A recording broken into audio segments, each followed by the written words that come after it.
Cool, yeah. Hi everyone, I'm Dominik Maczik, I'm from the BCA, and welcome to this event on marine biodiversity credits and specifically applying the high-level principles to coastal and marine ecosystems. For the opening remarks, I would like to welcome Martin Köring, the Ocean and Finance Specialist for the Sustainable Blue Economy Finance Initiative at the United Nations Environment Programme. Thank you very much. I'm delighted to be here, and hi everyone, and welcome to this session of Marine Biodiversity Credits.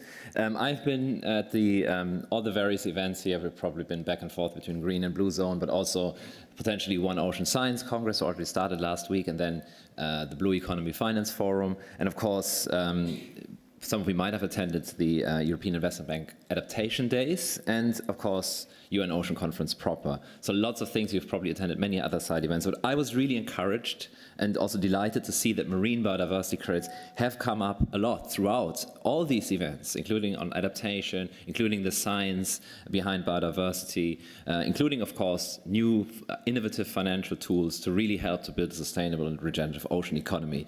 So this is absolutely exciting for me to see, and obviously it chimes also with some of the things that you might have seen in your work. For example, last year, Pollination Group report highlighted that terrestrial ecosystems remain the focus of biodiversity credit schemes, but coverage of coastal and freshwater ecosystems is growing, and that's very encouraging to see. And obviously we're here at the UN Ocean Conference and highlighting that marine biodiversity credits can play a key role within that toolkit of instruments is really good to see. And that wider recognition of marine biodiversity credits is also a testament to the great work of the Biodiversity Credit Alliance, which is, as many of you know, exists to provide guidance for the establishment of credible and also scalable markets that stand up to the scrutiny of multiple stakeholders. And we have multiple stakeholders here, which is great to see, and also in the audience.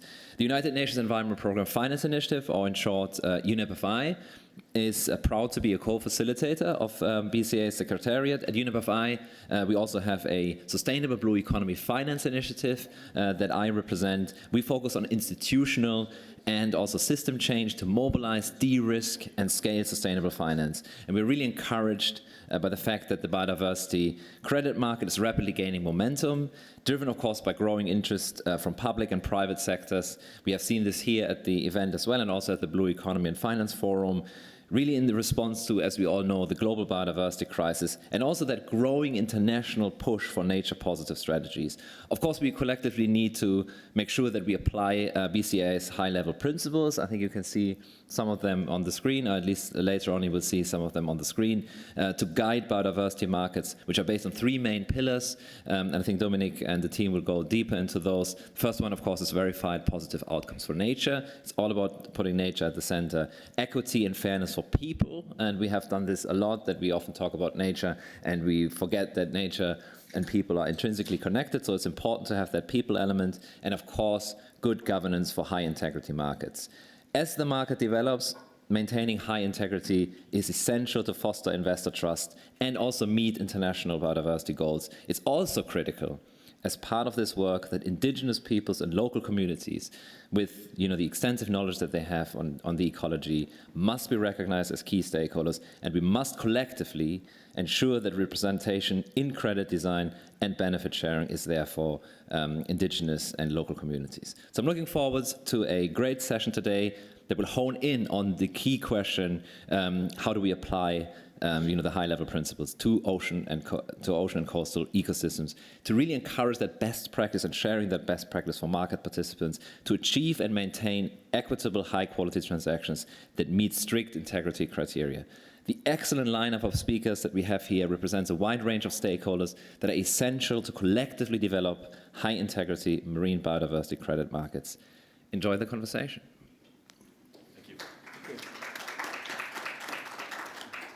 Yeah, thank you, Martin. And I would just like to add a little bit on the sort of governance of BCA. We have multiple bodies. We have the BCA Task Force, which is an 18-member leadership body, which also oversees the strategic plans of BCA. But we also have a knowledge network, which is free to join, and it's 500 members strong, or more than 500 members strong at the moment. And we also have a sister organization, the International Environmental Guardianship, or IEG.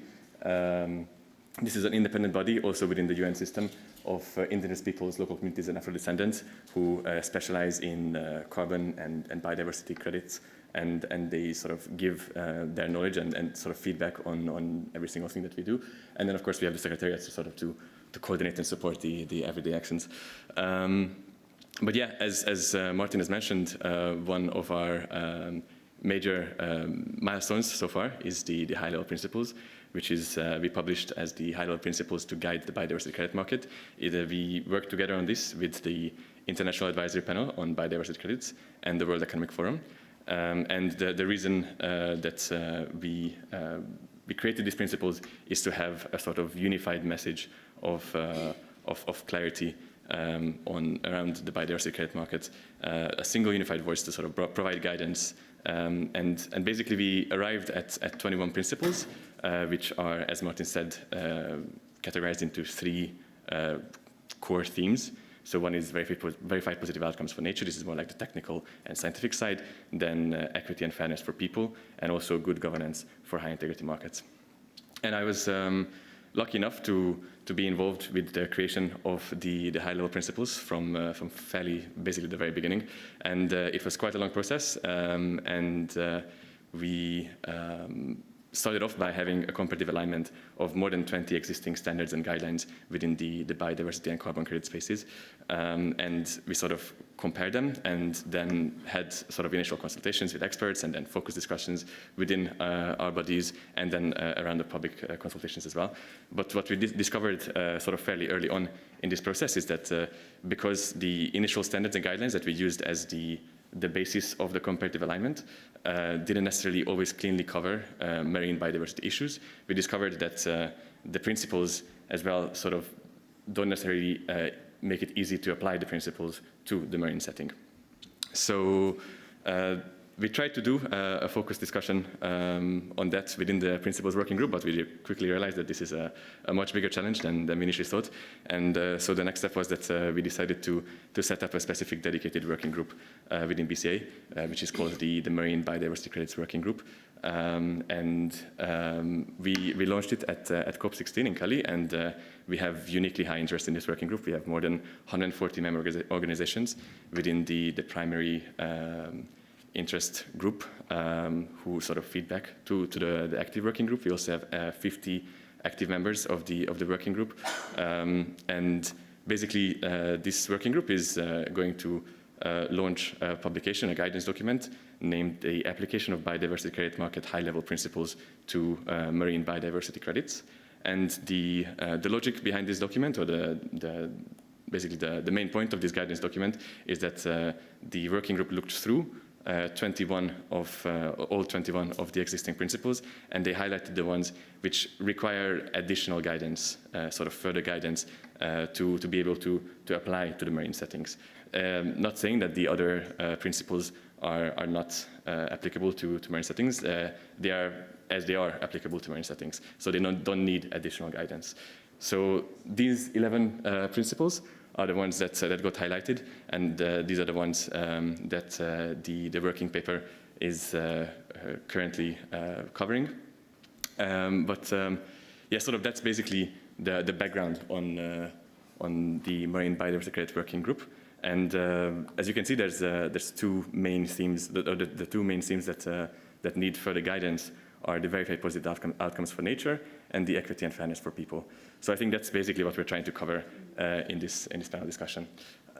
So yeah, without further ado, I'm going to introduce our panelists. So we have �𝗭𝗟 𝗏𝗏𝗏, the founder and CEO of Envirotech Corals Group. We have Loretta Glanville, the director of 𝗴𝗂𝗶𝘁𝗀𝗀𝗃 Collective and representative of the Torres Strait Islanders as a traditional owner. We have Christina Geyer, the head of marine strategy at Natural State, and Chris Stone, vice president focusing on long-term finance at Conservation International, Michael Stewart, the co-founder of 𝗏𝗏𝗏, and Evie Ward, the blue carbon coordinator. So I tried to basically rush through it a little bit because we have a lot of questions and we have a lot of expertise in the room and quite a big panel. So let's get started with it. Basically, I would like to the first couple of questions I'll sort of just address to individuals within the panel, and then I'll ask you to maybe introduce yourself, your organization, your background a little bit if you would like to, and then go into the question. And then afterwards, if anyone else has other thoughts on it as well, feel free to jump in and share as well. Just please make sure to not be overly long, because we have quite a lot of interesting topics to cover. So maybe if you can keep your responses to around 3 minutes, that'd be lovely. Yeah, so also another note that I was told, and probably didn't do a very good job at it, is to not speak super fast, because there's live interpretation to French as well. So sorry about that.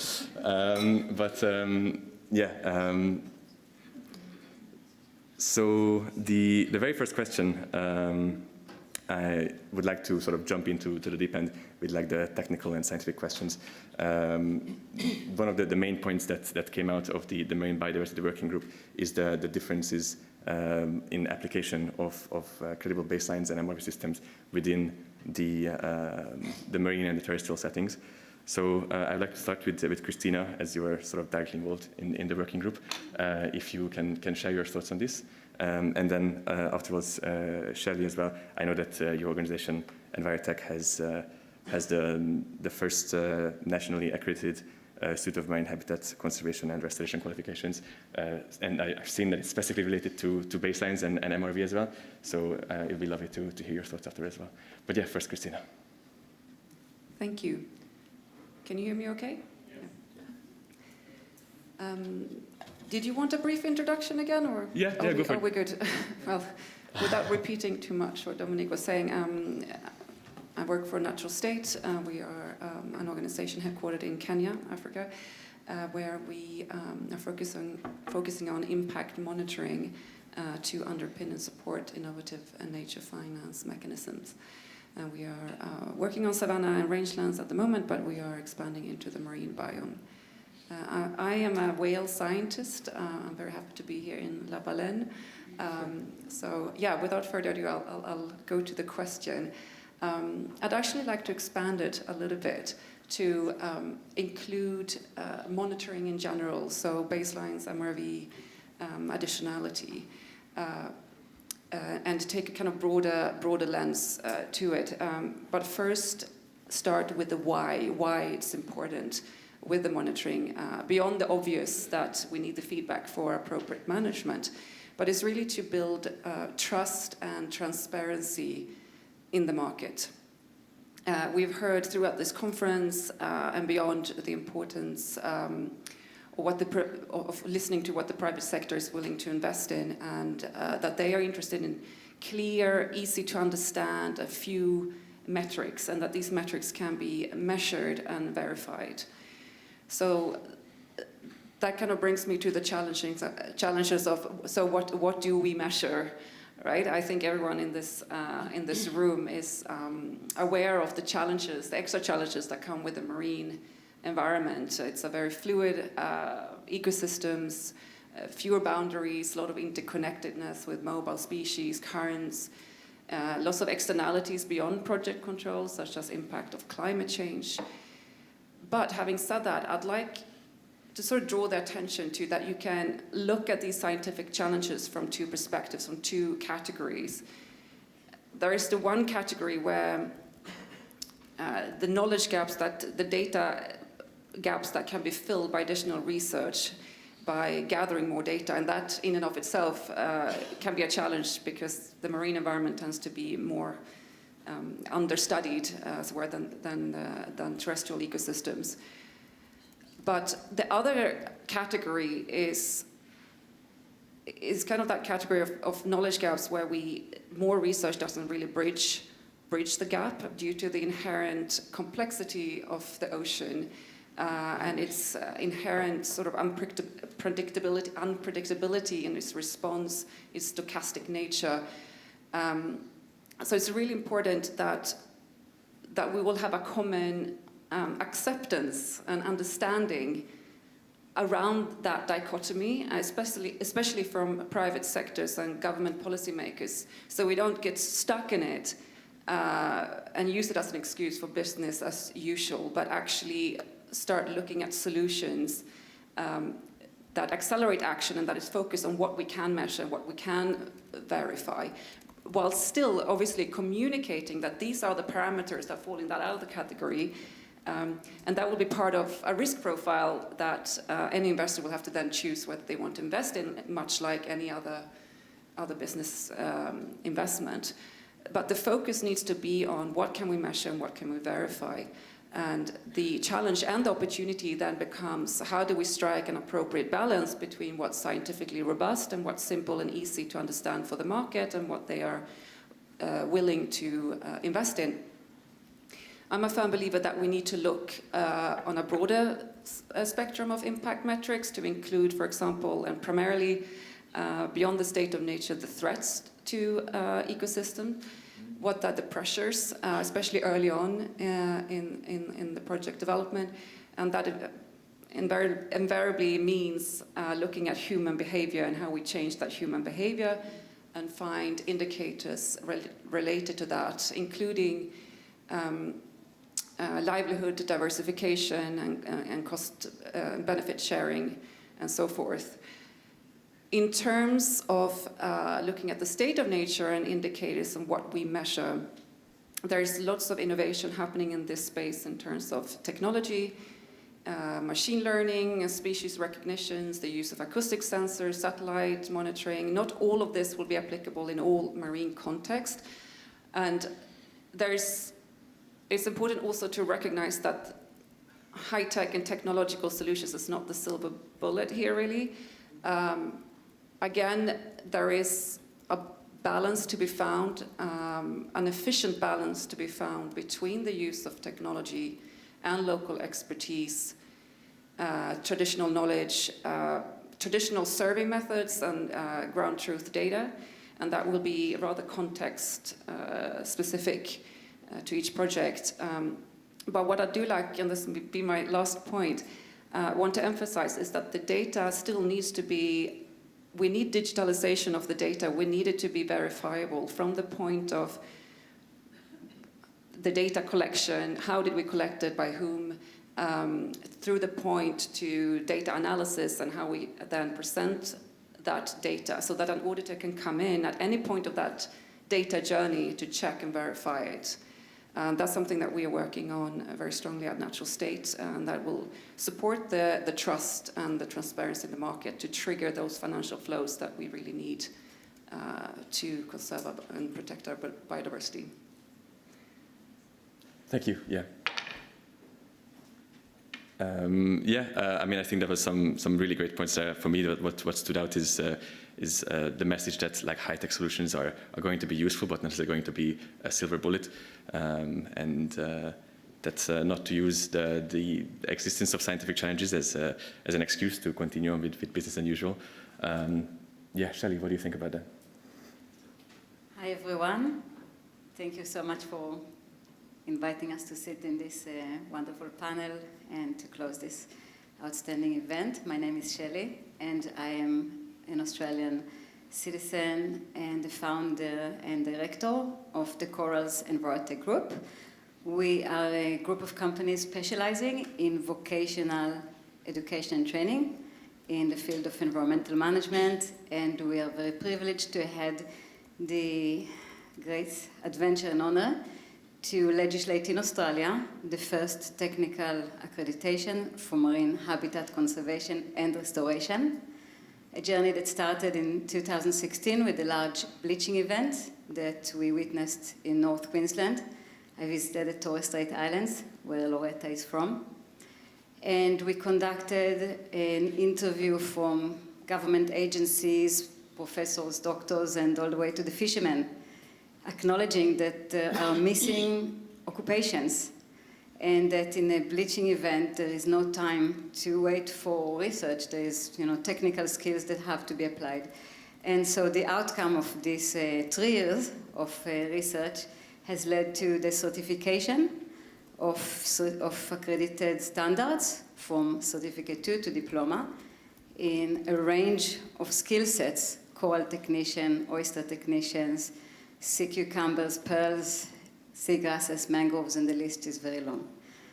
through this experience, we also, through embryonic education, had the privilege to train international students from 65 countries, indigenous communities, and with the high school students building projects like deploying oyster reefs and monitoring them and creating values for the community. So protecting the shoreline with these new reef systems and creating income from selling the oysters, of course, improving the water quality, and the methodologies on how to create credible baseline from students that have not been to university degrees.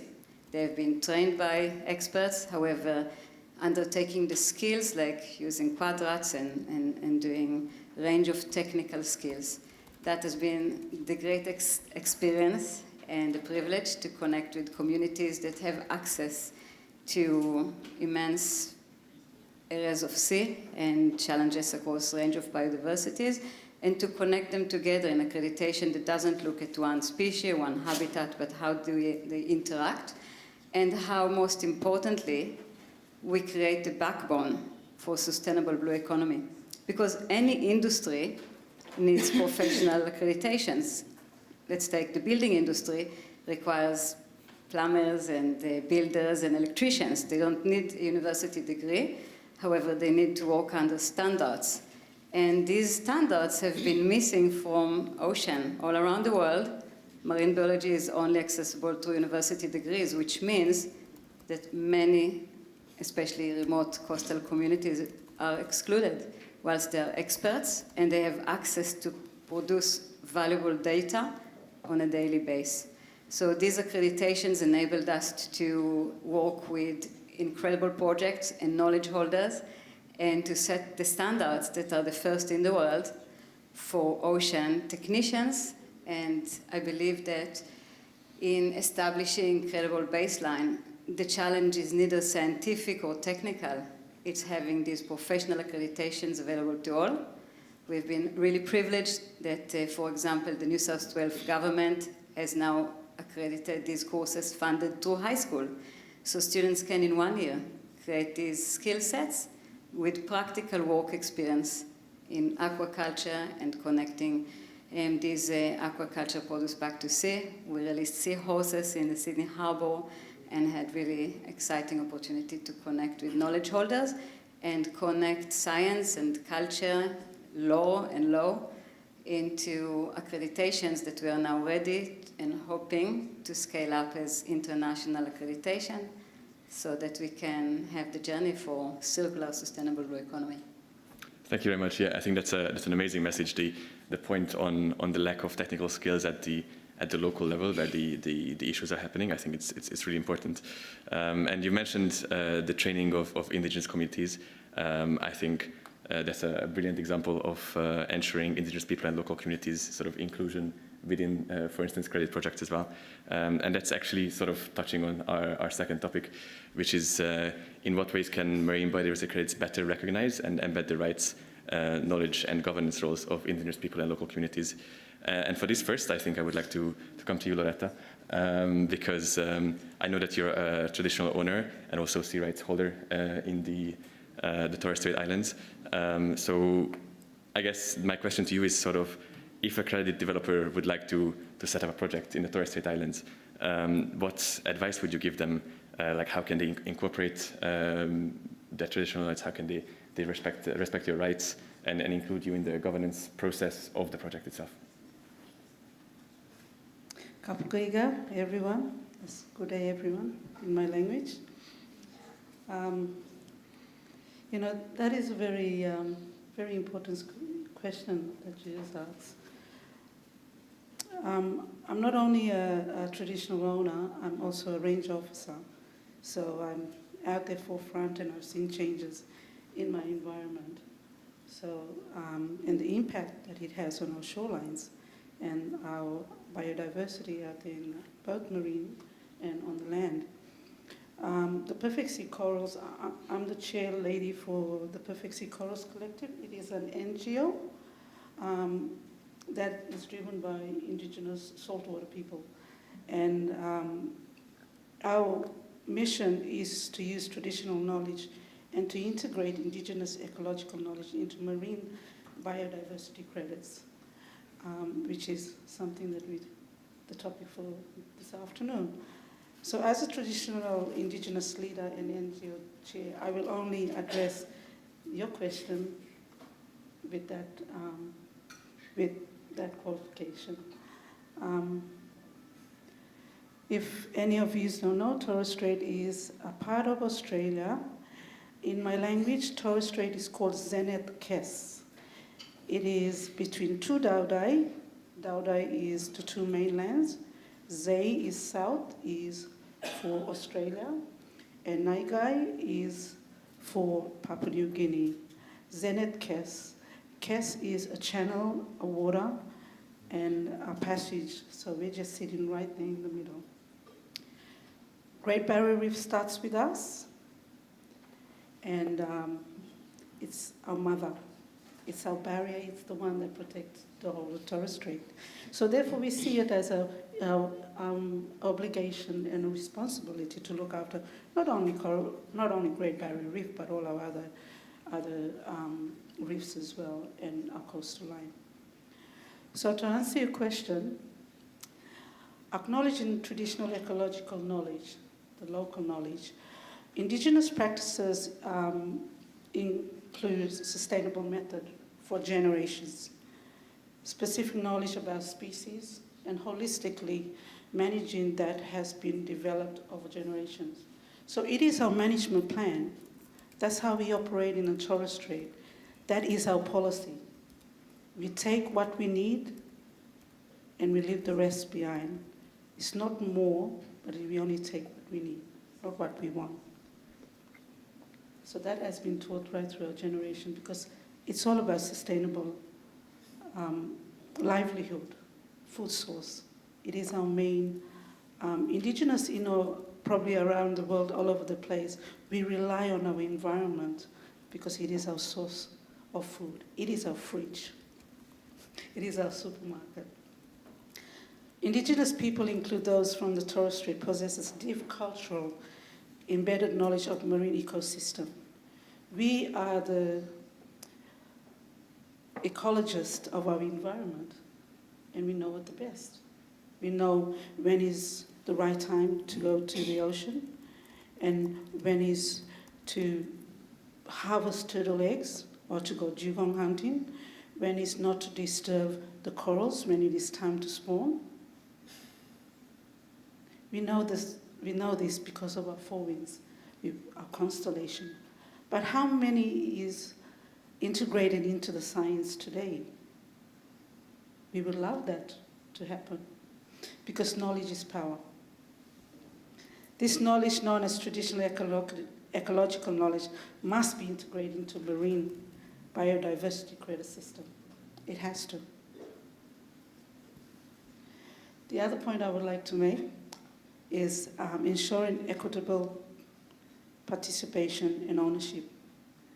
Equity and fairness must be promoted by ensuring Indigenous community have a professional and accredited role in decision-making processes.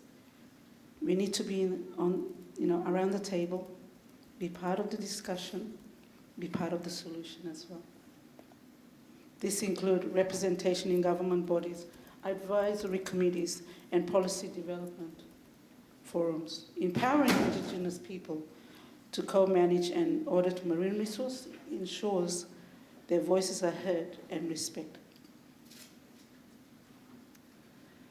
We also want to recognize our legal and cultural rights.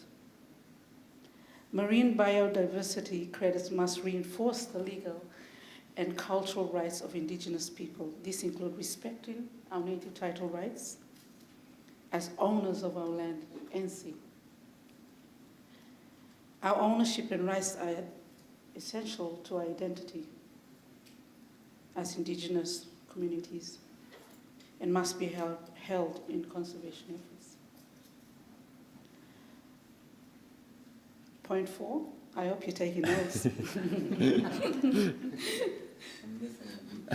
Supporting self-determination. Indigenous community must be supported in their self-determination efforts. This involves providing resources, capacity building through vocational accredited training and professions to manage their land and sea. Self-determination ensures us, the indigenous people, that we can maintain our cultural practices, our livelihood, while contributing to biodiversity conservation. Because we have to, it's our obligation, it's our responsibility to Mother Nature. That is why in Perfect Sea Corals Collective, we are working together in partnership with Envirotech to provide accredited training for our people, that they'll be the health practitioners on our reef. Adopting and integrating decision-making is the fifth point. Biodiversity credit must use decision-making methods that include both scientific evidence and indigenous laws and practices. This approach will make sure that conservation strategies are culturally appropriate, socially, ethically, and sustainable for the long term. Not just for now, but for the long term. To also deliver enduring outcomes. The only way to ensure project long-term outcomes is professional accredited of the local community to ensure they have the skills in maintaining and monitoring biodiversity health and response to emergency which are granted to come. Because in Australia, we get cyclone every year. Mm-hmm. We had 2 in February, which is not normal. And then we had a typhoon coming towards us, and we had a whirlwind in the desert in 2 months. That is not normal. While maintaining our cultural heritage, obligation and responsibility to the environment. The last and the foremost, I would like you to also consider as well, is to protect our key values. Efforts must be made to protect the unique features of indigenous roles, including its ecological complexity and biodiversity practice. I believe that protecting these features is crucial for the benefit of future generations and align with the strong and enduring connection of indigenous people to their land and sea, to our land and sea, but to whole humanity as well. By embedding these principles, marine biodiversity credit can become a powerful tool for recognizing and supporting the rights, the knowledge, and government's roles of indigenous people and local communities by ensuring equity and fairness in conservation efforts. We are grateful. I am so grateful in supporting the biodiversity credit framework, ensuring its success by collaborating and education, which is the key. Without education, we won't know what to do. Education is power. And for my people, it is power. Yeah, thank you very much. That's some really powerful words. I really like the connection that you made between the people and the land. Like, yeah, go on.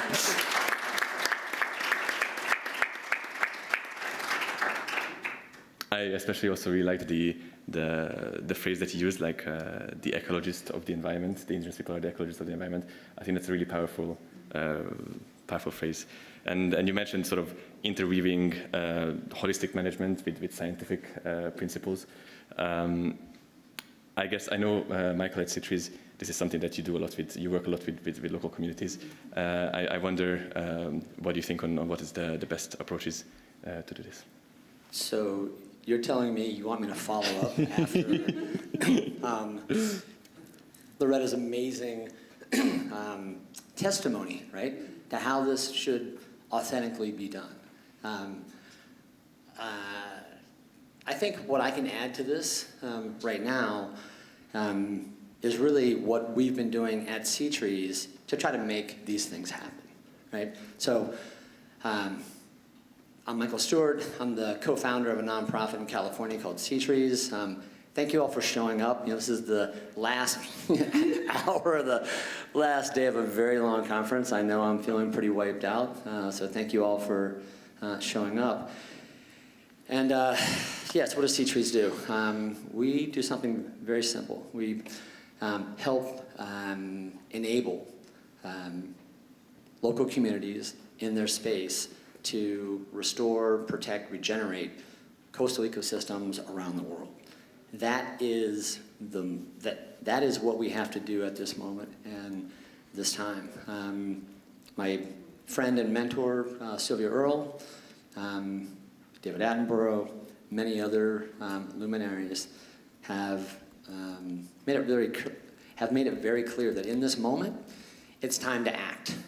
So when we come together and as we've been doing with the high-level principles, right? My chief scientist from the Scripps Institution of Oceanography has done about 12 different meetings. We're all working on these principles so that we can come together to identify what makes, a very high-quality, trustworthy, right? Vehicle that can do one really simple thing, which is to help provide the funding and the science that may be needed, the long-term monitoring and management, the opportunities for employment, the opportunities for building skills within this next generation of coral gardeners or kelp gardeners or seagrass gardeners, right? And that's what we're here to actually try to do. Maybe the most simplest question that I can ask here is, does anyone really know what a biodiversity credit might be good for? Right? Like that's, there's lots of things that like, oh, it should do this, it should do that. What does the market need or whatever else? I'm here to tell you from the restoration, the on-the-ground side of things. Biodiversity credits, the most important thing they can do, the potential they have, is to actually help restoration, regeneration happen, better, stronger, faster, and longer, and in a more inclusive way.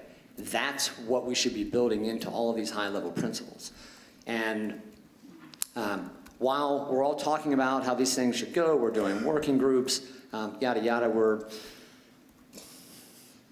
𝗨𝗂𝗂𝗧 is part of the Communities of Ocean Action as part of the UN Ocean Conference. We're actually part of the Coral Reef Group. We're also an official actor for the UN Decade for Ecosystem Restoration, and we're also part of the Decade, the Ocean Decade, the science we need for the ocean we want, right? That's great, those are all the accreditations. But the things that we are actually doing on the ground, we're not waiting for anyone else to say, okay, now you can start doing something. We've actually been doing restoration projects on the ground for the last 6 years. And I've been in this business, in the business of trying to put ecosystems back together for the last 20 years. There is nothing that we do not know about how to do that. Biodiversity credits offer an opportunity to encapsulate the positive impact that could come from doing that in the correct way. But what needs to happen is the restoration that's on the ground. So last fall, when COP16, the Biodiversity COP, was convened in Cali, Colombia, we did two things to try to raise the awareness and bring the idea of biodiversity credits and their need to the forefront. So we actually sponsored a gigantic art installation with our artist friend Benjamin Van Wong, who built a gigantic Jenga tower in the middle of the, basically everyone had to walk by this thing, right? So it's that school kids block tower The word Jenga actually comes, it's a Swahili word, and it means playing and coming together and building. And all the blocks in there represented the ecosystems that needed to be put back in place. That was one way to say, here's how you can start to think about biodiversity and rebuilding this, which is what we actually have to do. And secondarily, we launched the world's first marine biodiversity credit at 𝗨𝗶𝘁𝗶𝗁, and that credit is really based on ecosystem restoration that we've been doing. Very specifically, our first project is a mangrove restoration project that's in Kenya. It's in the 𝗴𝗂𝗳𝗲𝗄 but it's actually up in the 𝗵𝗂𝗃 region. And it is focused on what we know and have been doing with the local communities there for the last 5 years. And so what's different about how we do restoration and regeneration in terms of how we look at it as a biodiversity credit, it's really about this. It allows us to actually, instead of having the impact be, we've planted X amount of trees, you know, and it's a fairly, that metric is not robust enough for a marketplace that is now emerging and is being developed. You've talked about the need for, the marketplace has a certain level and a standard that actually needs to be followed, right? And what we've been doing is trying to understand the best practices that we can put into place here. And that includes everything from on the ground, so actual people in the community being given the skills and the tools and the ability to set up sampling plots, set up control plots, counting crab holes, right? We're counting seedlings. We're also using remote sensing for canopy cover. We're talking with Sony right now about acoustics, you know, all kinds of tools to be able to add and show the marketplace how robust the MRV or the monitoring, verification, and reporting actually is on the long term across projects like ours. What we're trying to do with the BCA is to help show a pathway forward as a more robust system gets into place, but we do not have time to wait. These, the creation of the best biodiversity market and marketplace is an iterative process. We're going to be going through this, right? The carbon markets did the exact same thing. And along the way, we're going to be continuing to use the restoration, the conservation projects that we have. And right now we're sitting at 32 sea trees restoration projects around the world in the last 5 years. Our pledge as part of the UN Decade of Ecosystem Restoration is to get to 100 projects by 2030. That's a real number. We're halfway there, right? Like, the world is halfway there, and we're falling woefully behind in terms of our ability to execute and try to reach the goals that we've actually put out there and that the SDGs are based on. And I think someone else mentioned here earlier in the conference, my friend Titoan from Coral Gardeners, who's doing amazing work in Tahiti, he again brought up the fact SDG 14, right, is the least funded of all the SDGs, right? So all the tools that we have, we should be deploying and we should be iterating along the way and not waiting for some perfect plan to come into fruition as we work through the high-level principles and we build consensus and we understand here is what the marketplace needs as a baseline so that they will actually start to invest in this. We feel that what we're doing and the methodology that we built and the fact that it's modular, so we have a methodology that we think works incredibly well, not based on some abstract thing, but based on the projects that we actually do in kelp forests, mangrove forests, seagrass forests, shellfish reefs, right? Coral reefs, all those things. We can move forward right now and build capacity and do this at the same time. And so I just want to leave people with the understanding of biodiversity credits are a new, more robust, possibly, way to document the impact of what actually has to happen on the ground in order to make any of this difference, right? I'll leave it there. Thank you. Yeah, I mean, I think for me the main message was just that marine credits are just a way to doing restorations sort of better, and that if like we know how to do the restoration already, we just need ways to sort of find ways to finance it, right? I know that that 𝗬𝗏 is a if a company buys 𝗬𝗏 credits, then it's a contribution towards nature. Yeah, so that's sort of one mechanism to sort of involve private financing. And finally, the next question is, and I would really try to ask you to keep it kind of short because we're running out of time. Sorry about that. Basically, the question is, how can marine biodiversity credits complement or conflict with existing blue carbon markets and other marine finance mechanisms? And 𝗂𝗏 and Chris, please take it away, whoever. Thanks, Dominik. Hi, everyone. I'm 𝗂𝗏. I'm Blue Carbon Coordinator at 𝗴𝗂𝗶𝘱 Foundation. So 𝗴𝗂𝗶𝘱 is a standard in the voluntary carbon market that's been working with community-led projects for the last 25, 30 years or so, and now working on the biodiversity credits and the emerging biodiversity market as well. So I work in a really interesting role across both blue carbon and biodiversity credits and adapting it for the marine environment. And over this last week, I've had some really incredible conversations on both biodiversity credits and blue carbon. And I think for me, what's really important, these things aren't developed in silos. I think there's a lot of shared learning in the biodiversity market space that we can draw on from the carbon markets. And I think that's why the high-level principles are so good, because they really do, they draw on that kind of collective learning and understanding of about 20, 30 years of running voluntary carbon market projects. I think there's also a really good opportunity for learning the other way and having the synergies between both blue carbon and marine biodiversity.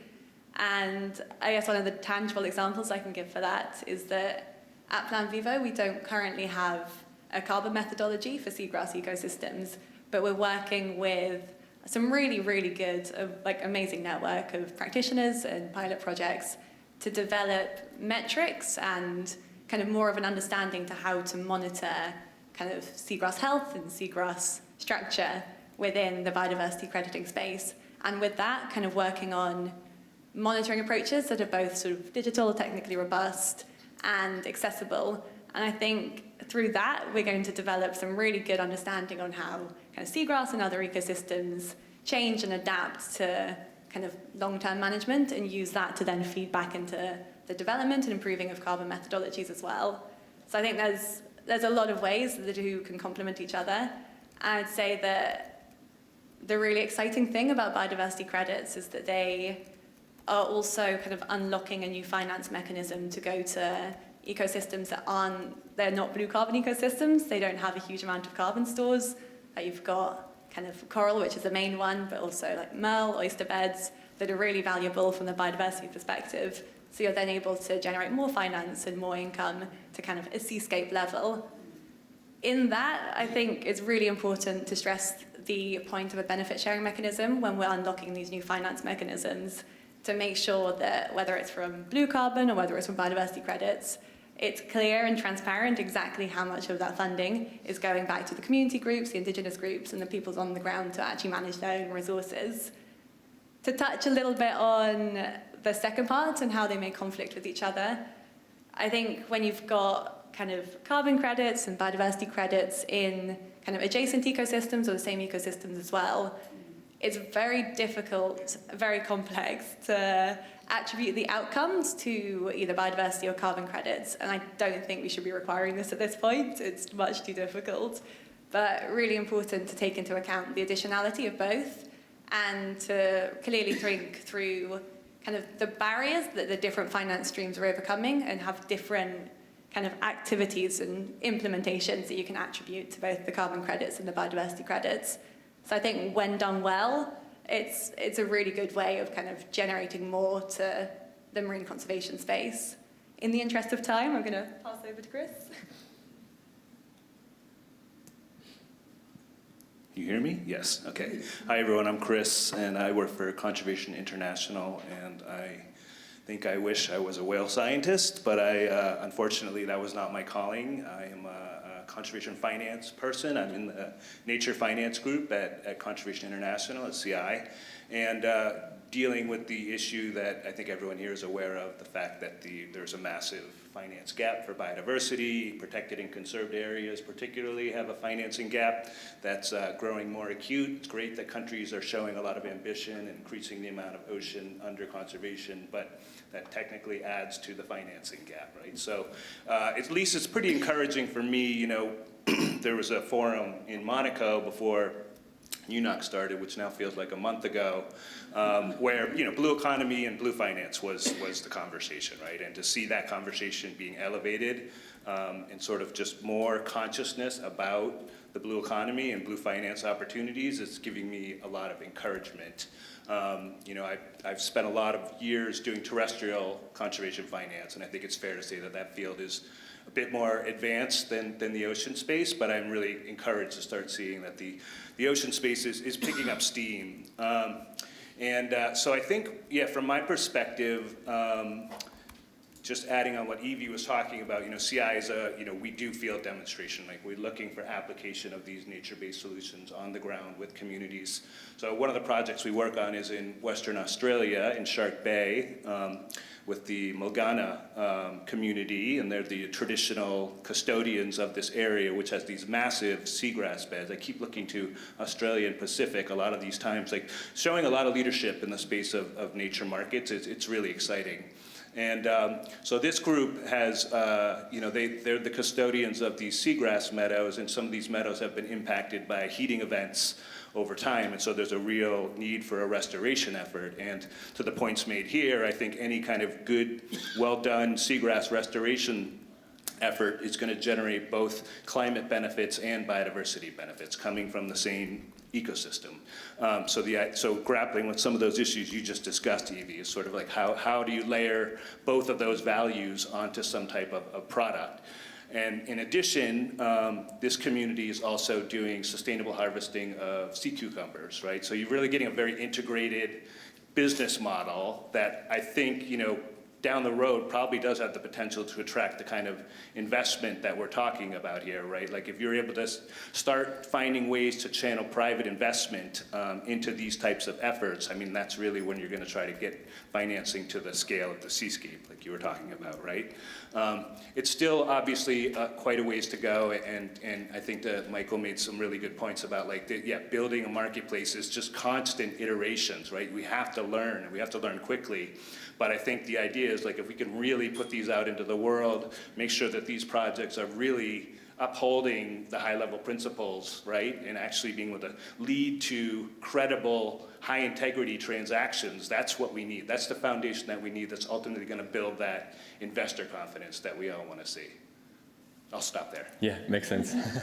Thank you very much. Yeah, I mean, both were really good points. Like, I think, yeah, the point about generating finance more at the seascape level. So, for instance, for financing coral ecosystems, but also what you said on using an integrated business model with sea cucumbers in the seagrass meadows. I think probably that's the direction that we're headed in. I'm pretty conscious that we only have around 8 minutes left. So I think it's time that we maybe take some questions from the audience, if you have some. Maybe if I can just borrow one of your microphones.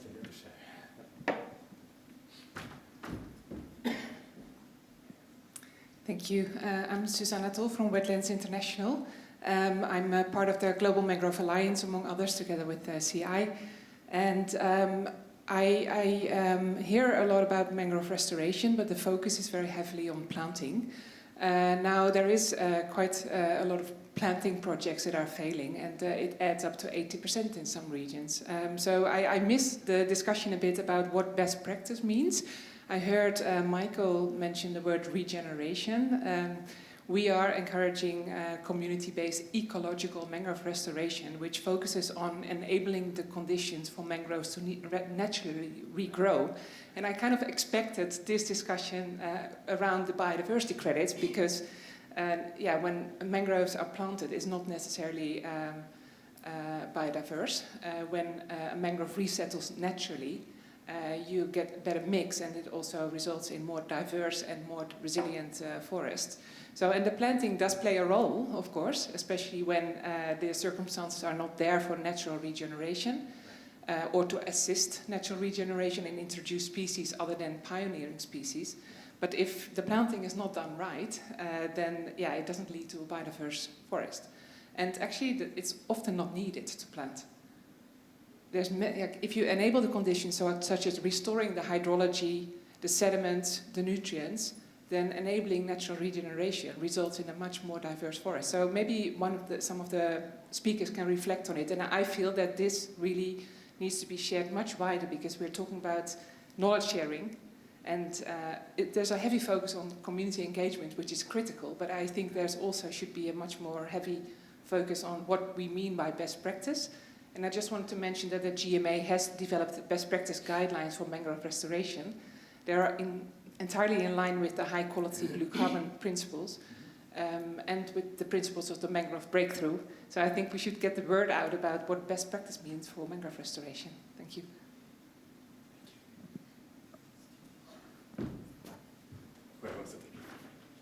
Yeah, I'll chime in. The Global Mangrove Alliance is a great organization, and very specifically when you're talking about regeneration, how we see the restoration projects that we're doing really is like, we're never going to plant our way out of this problem. The Mother Earth knows how to take care of herself, right? What we've done is we've pushed over that line, we've pushed over that limit in a lot of places. Very specifically in Morenni, which is just north of our first project in Meadow Creek. Part of the problem is that the development of the salt mines greatly impacted the local ecosystem there. There is no hydrology there, right? They have essentially dammed it up, they've compacted it, they've moved it. So we absolutely share your thoughts and the wider understanding as mangrove restoration has been happening over the last 10, 20 years or so, right? It's been an iterative process of what works best. Super fast planting with one species in India all at the same time in one day, like, no, that's not the way to do it. And we are trying to be the catalyst for that change to actually happen, right? So in our projects, we are looking at that hydrology. In fact, we've had to dig channels, we've had to break up ground. We are looking at, we plant a mix of species that are actually found. One of the easiest, and I'm gonna run through this super short. Thank you. I don't think this is rocket science. This is regular biology science. These are things that are known. When people ask me, well, how could you possibly know, what the right thing to actually do is? I'll tell you, because there are existing mangrove ecosystem sections in there that are pristine, that are exactly the way that they actually should be, right? And those are in our control plots. Those are in our samples. We go and we count the number of crab holes. We're looking at the forest, the species mix, the canopy cover, the birds, the monkeys, all that in there, right? So we have the reference site. That's what we're aiming for when we're doing the restoration side of things. What are those practices that get back to that? So I may not be able to have the answer for what is right in every single instance, but we don't look at that way in our projects. We look at it, what does this project need here? Where's the reference site? What are the things that we actually do with this? Before we do any of that, there's an FPIC. So we're meeting, free, prior, informed consent. And we are co-creating these restoration projects with our local partners. That is how you keep the local communities not just invested and employed and a part of it, but they're helping to develop it along the way. So yes, it does come down to how you actually do these things. You can have a great plan for an airplane, and if you build it wrong, it's not going to work, right? So that's the way that we actually look at this, is that we can start in a lot of places with best practices that are already known, and they're always going to continue getting better. And yeah, it's very site-specific, it's very ecosystem-specific. There's a lot of knowledge out there that can already be put into use, and the high-level principles that are building on what was done from the carbon markets and the biodiversity markets, they're going to eventually catch up to, you know, the work that's actually being done, and then we'll figure out how to put that impact into a biodiversity credit in the best way possible. Thank you very much. You can keep the microphone. Thank you. I hope that answers at least in part the question. Okay.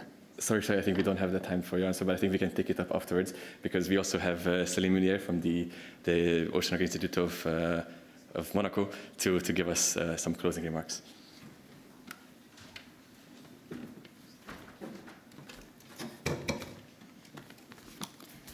Hi everyone. So as Dominic said, I'm working with the Oceanographic Institute of Monaco. I'm a survivor of the Blue Economy and Finance Forum, which Chris was nice enough to mention that happened last week, and I thank him for that. I think this forum opened the discussion on finance and innovative finance tools that we are continuing here today on the marine biodiversity credits. And we have learned today why marine biodiversity credits. Because by nature, there's a specificity to oceans, so you have to look at it and you cannot apply ready-made high-level principles. So that's why we have those. This work has been done on the 11 principles. I will not go back on those. We have had brilliant insight already from our 6 panelists, Martin, Shelley, Christina, Michael, Loretta, Chris and 𝗵𝗂𝗂, who I want to thank to be part of this event today and sharing their expertise on that. But I think I have maybe a couple takeaways. So the first one would be to pay attention to the environment you're looking at and you want to work on, because by nature, as I said, the ocean it is fluid, so you cannot work on the ocean, on marine environment, as you would work on terrestrial environment. Also paying attention to the people, as it was mentioned by Loretta, listening, giving a voice, and fairly sharing with local communities and indigenous people is key to the success of any biodiversity credit project, or actually any restoration project, I believe. And it goes hand in hand with educational, technical, and technical education, which is carried also, we heard, in Australia, but we hope can be extended throughout the world, because we need technical skills to be transmitted to new generations. My second point, I think, would be the key message of action now, because we have been working on theory, but we need to implement. The theory is not perfect, but if we wait until perfection, we will be acting too late. So we have to act, as Michael said, and I think the Daft Punk before him, but I think it's mostly Michael. Better, faster, and stronger. Even if it's not perfect, we can iterate and make it better on the way. On that point, there's 2 ways you can act. You can act on the field in projects. You can act also at the same time, in parallel, deepening the theoretical work, working with, for instance, the BCA. And I want to thank the BCA for this event and for also the participation of the Oceanographic Institute that we are very happy about, and we are looking to continue. And in the room, what you can do to help in that work is, and to partake in BCA's work, is to discover the paper that will be out, which Dominic mentioned, on marine biodiversity credits. And I think there will be a QR code somewhere, if I'm not wrong. So you can flash this QR code and you will receive that paper when it's released, or maybe even a little bit before that. and you'll be able to partake in BCA's consultation, give your opinion on it, and contribute to the final work for marine biodiversity credits. Thank you. I'll leave the floor again, I think, to Dominik for the final words. Yeah, thank you. I just wanted to...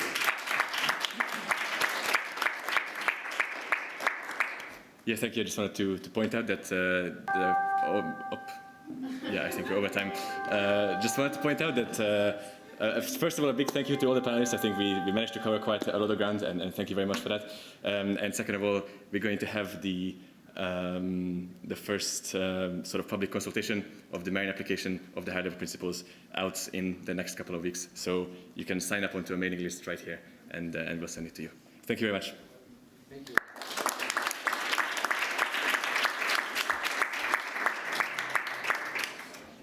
I'm very happy to discuss more questions if anyone else had their hand held still and nobody can get to the ball. Do we have to get out of the room and we can... I